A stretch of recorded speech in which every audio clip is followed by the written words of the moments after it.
Hey there, good evening, and welcome to Prog Monster. My name is Murph, and I am the host of this show, a show that's dedicated to progressive rock and other forms of rock music. So today, or for this particular episode, this will be released in the morning for my series, which is Progressive Rock Albums from the 1980s. This will be day 11, and it will feature the band Pallas and their album The Sentinal, which from my readings tells me that this was their debut. I don't normally read this stuff, but it was on the playlist so that I could figure out what the songs were, and this was released in 1984.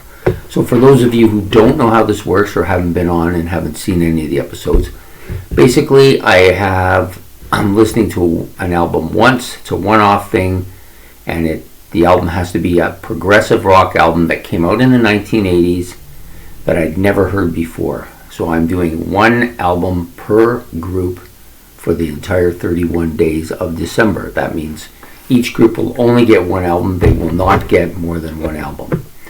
So we've done 10 up to this point. This will be the number 11 one. The group is Pallas, as I've already said. So, about this album. So the generalities about this album is it's quite heavy for the most part. At least initially, pretty heavy album. There's some more mellow tracks later on in the album, but it's very heavily influenced by synthesizer. There's a lot of synthesizers on this, a lot of synthesizer noises. There's quite a bit of keyboards, some strong guitars and guitar riffing. The bass and the drums are pretty good. The bass is pretty forward in this. I think the bass is very strong on this particular group. I'm not sure who the bass player is, but I think he's a very good one. So anyways, and then you have, it's very grand in scale. I think it's probably, I get so tired late at night. I think it's a grand in scale, and I think the album is probably a concept album based on the track titles and what I've heard. Sounds like they're telling a story without actually going through the lyrics and listening to it closely. I wouldn't be able to tell you if I'm right or wrong yet. But really, really grand scale for the album, I think. It's got some really good production on it. Some nice sounds. I think the vocalist is strong. He can do that kind of gruff voice, but he tends to be very high in pitch, and I think it really fits well with the synthesizer sounds that are here. Okay, the album is also very progressive. Lots of progressive elements here. In fact, it's almost all progressive.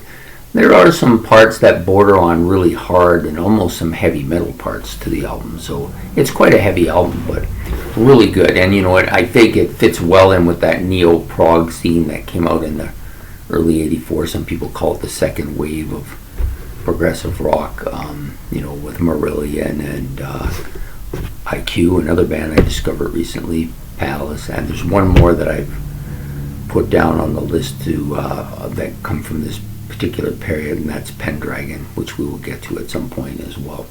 So anyways, that's the general overall feel of the album. The specifics, okay.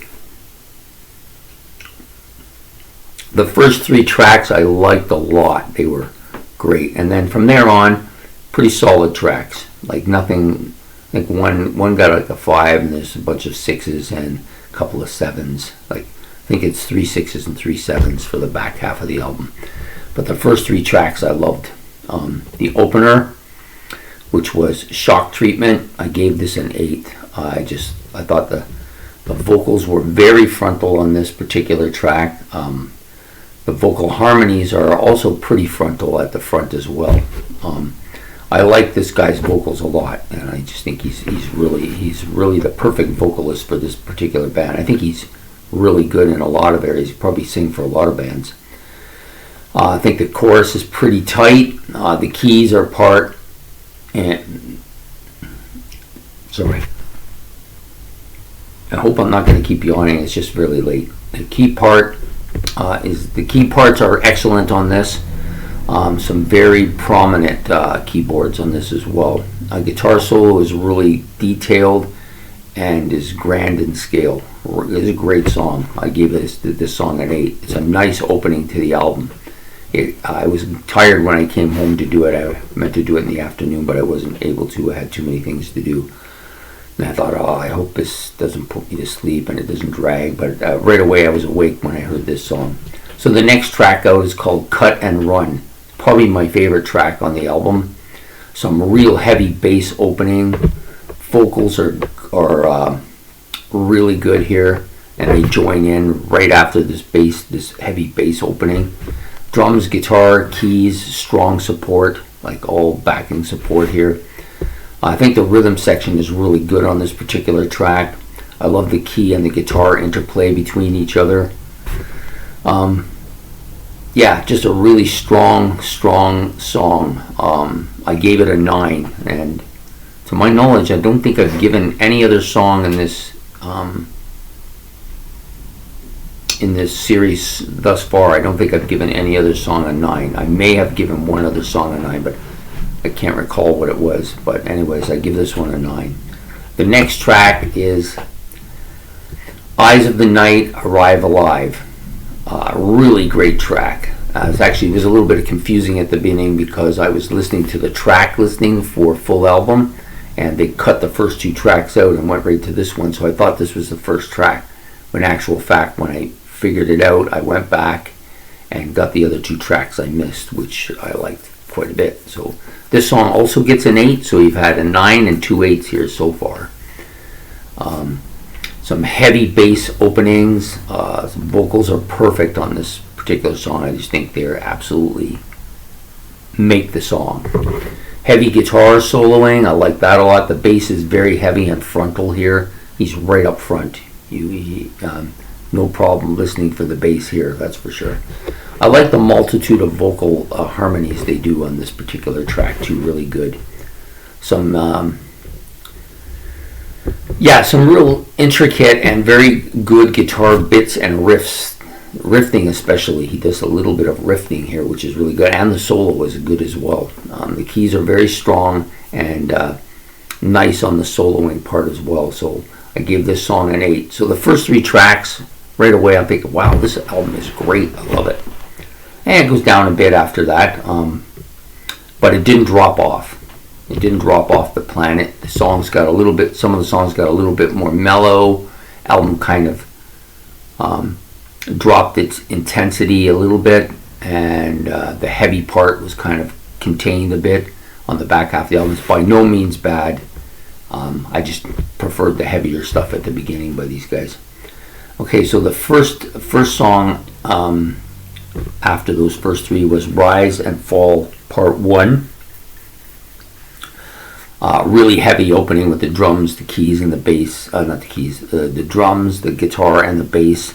Then there's a guitar bit that starts the vocals off. So you get this heavy guitar, bass, and drum bit, then a small guitar bit, and then this heavy. That's when the vocals come in, and they're quite good as well.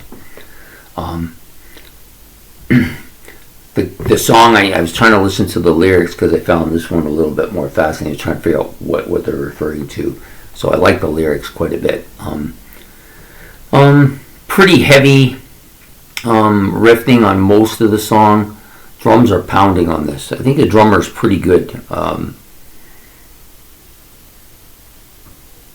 there was a little bit of this kind of pipe organ type sound that went along with the drum part. And I'm not sure what it was. Could have been a mellotron even. I'm not sure. But it was really cool. I liked it. Song number 5 is probably the song I like the least on the album, but it still passes. I still give it a pass.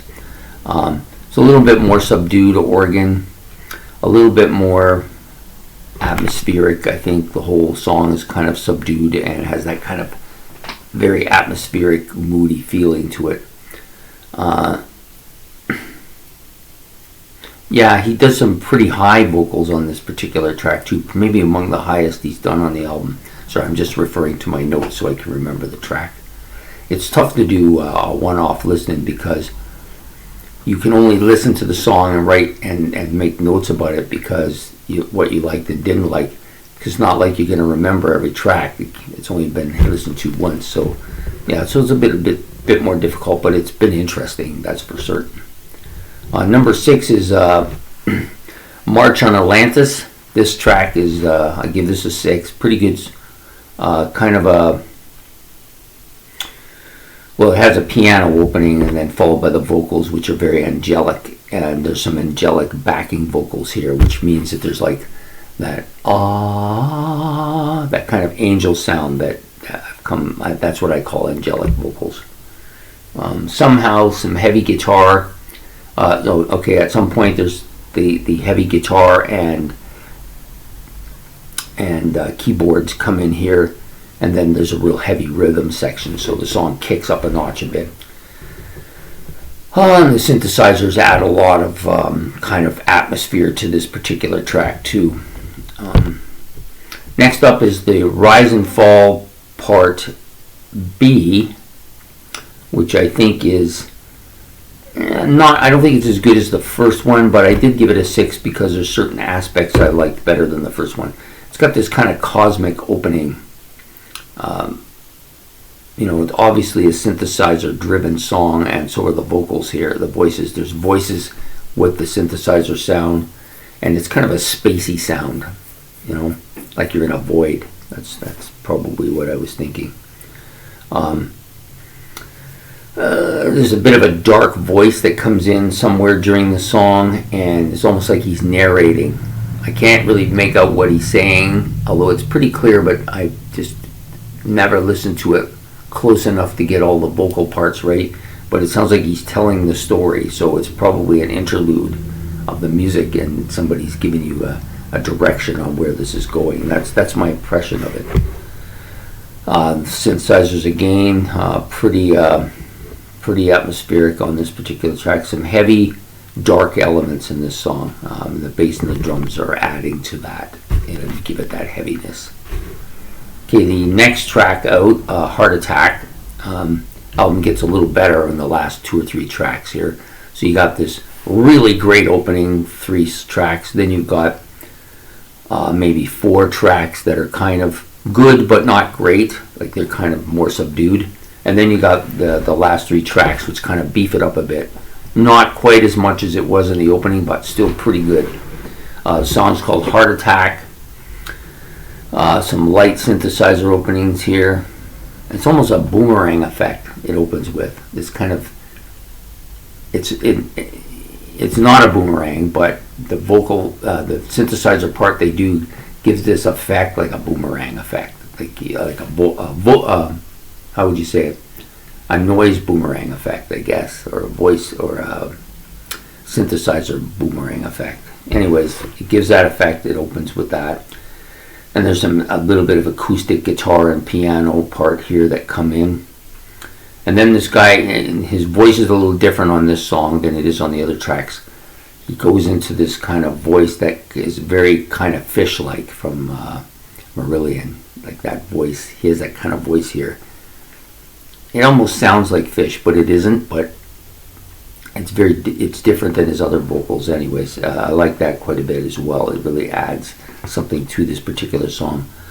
Yeah, and then there's just this heavy guitar riff during this song. It's not a speed kind of heavy riff either. It's more of a almost like a Pink Floyd type of guitar riff. It doesn't sound anything like Floyd, but it has that kind of that slow dragging kind of riff that you get with Pink Floyd a lot. Anyways, I like this track. I gave it a 7. And then you've got track number 9, which is Atlantis. Some more keyboard synthesizer build up here, opening. So it starts with this keyboard synthesizer and just gradually starts building up a little bit. And then some heavy guitar riff. And then some heavy, just pretty heavy music from that point on. And there's this vocal and voice part that trade off with each other. So he's kind of singing, and then there's a voice overdubbing, and then like picking up the trail, and then he sings some more, and then some more voice like that. Yeah, pretty cool track. I gave that a 7 as well. And you get the final track, which is Rise and Fall Part 2. Am I right? No, I did that already. Sorry, I'm looking at the wrong track. So it's called a... Boy, I can't even see that. Give me a sec. It's in the corner. I wrote it.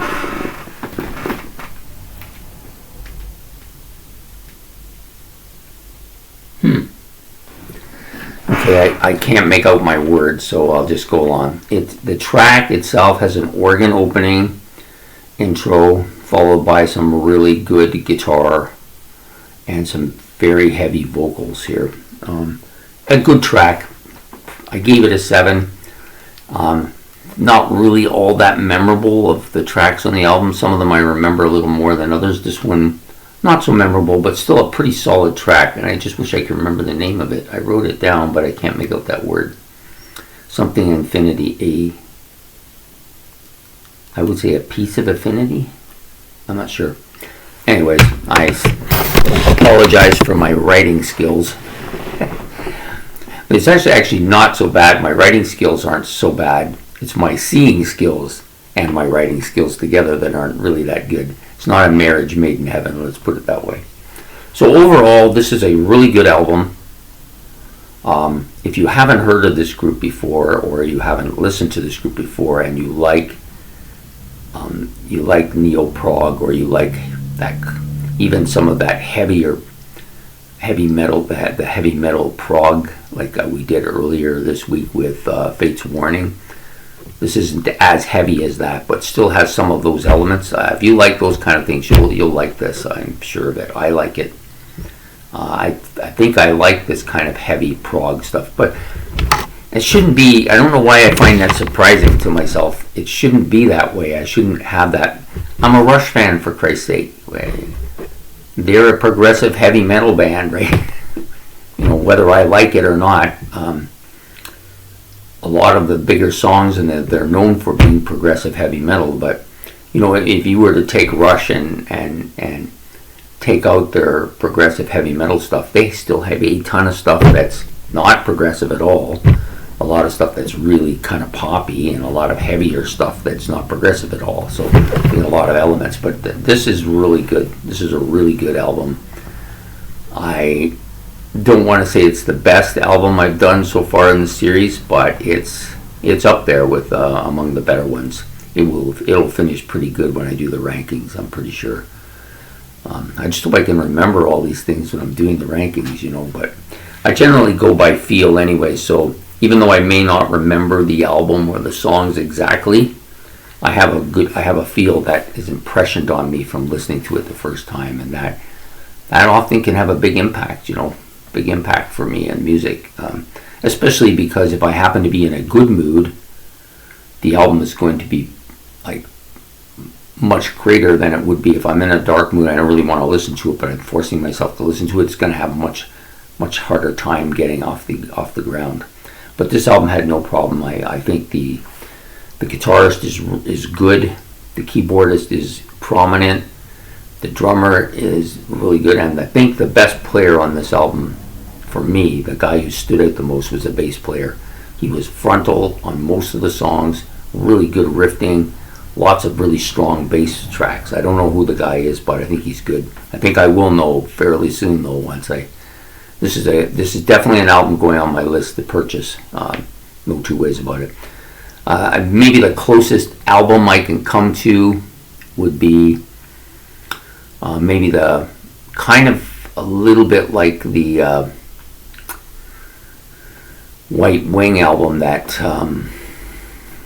Ben gave me on Ben's album challenge last week. It's kind of, I think this is heavier than that, but it's definitely in that league, But this is more British sounding than the White Wing. Has that American influence, the jazz kind of influence to the music, where I don't hear any jazz here. You got some classical background infill here, and some really nice synthesizer bits. Quite a bit of synthesizer on this, but it's not a cover-up. Let me try to explain that. Some bands use the synthesizers to cover up the fact that they can't do anything else, or are not strong in some areas. The synthesizer fits in the music. These guys are strong anyway, so I don't think it's a cover-up type of thing. I think it's just the synthesizers add to the entire atmosphere of the album. So anyways, I'm going on a bit long here, but I like the album. I enjoyed it a lot. I hope that you will get a chance to listen to this and enjoy it as much as I did. So anyways, this will come out tomorrow morning, and I believe that is 11th, right? So day 11, December the 11th, episode 11, if you want, will feature Pallas and their album, The Sentinel. So please like and subscribe if you enjoyed this episode. That's much appreciated.